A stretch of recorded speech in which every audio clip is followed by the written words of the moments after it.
Mga par, napalaban na naman kami kagabi sa mga dayo at ginamit ko nga tong si Hayabusa. Gusto kong panoorin to at panoorin niyo din mga par kasi ang lulupit ng mga galawan natin dito mga par. Inuna ko nga dyan yung purple buff bago ako mag-red buff kasi mga par yung MM nila nasa baba kaya ito yung una kong unahin dalawin yung marksman nila sa baba para mabaog kagad to at makapag-snowball kagad tayo sa laban mga par, makapagpa-item kagad tayo at makalamang tayo kagad mga par.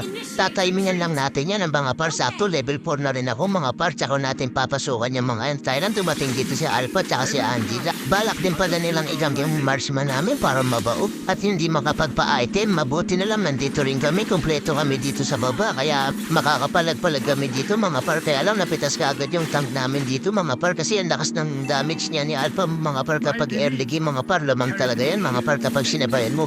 Pero nakita ko dito yung marksman nila, nagbatapang mga par kaya sinado din ko kagad ng second skill para mapatay ko yung marksman nila mga par. Fast forward tayo mga par, nakita ko na naman yung marksman nila na pulahan kaya dinalaw ko na kagad mga par para mapitas na natin at hindi na makapagpa-item yung marksman nila mga par. Dito nakapag-snowball na nga tayo mga par at nagkaroon din tayo ng different turtle dyan mga par tapos nagkakagulo na naman dito sa baba nandito yung marksman nila tsaka si Angela. Hindi nga sila nag-iingat, masyado silang malalalim kaya magagang namin sila dito at mapipitas namin silang dalawa. Sobrang taba na nga dito ni Hayabusa kaya tuwan-tuwa to si Hayabusa kasi libreng-libre na space sa kanya tapos nagkagulo pa nga dito sa taas mga par. Nakita ko si Parsa papunta dito kaya pinuntahan ko rin sila mga par at napitas ko pa nga silang dalawa mga par. Ito yung kagandahan kay Hayabusa, kahit na malalayo at nasa likuran yung mga kalaban maaabutin mo sila ng shadow mga par kaya mapipitas mo sila.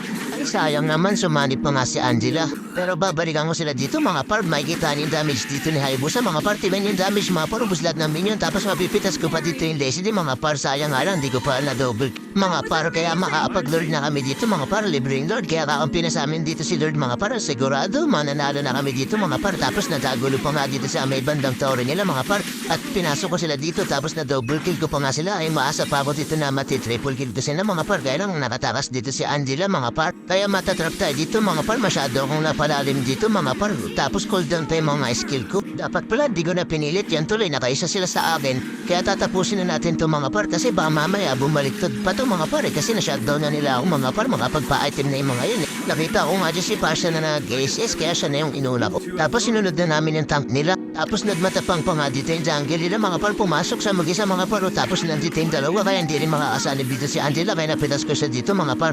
Kaya anong pang iniintay natin dito mga par, tapusin na natin to mga par. Tapusin. Tower lang na tayo dito mga par kasi ba mamaya nga bumaliktad pa mga par. Kaya hanggang sa muli natin pagkikita mga par.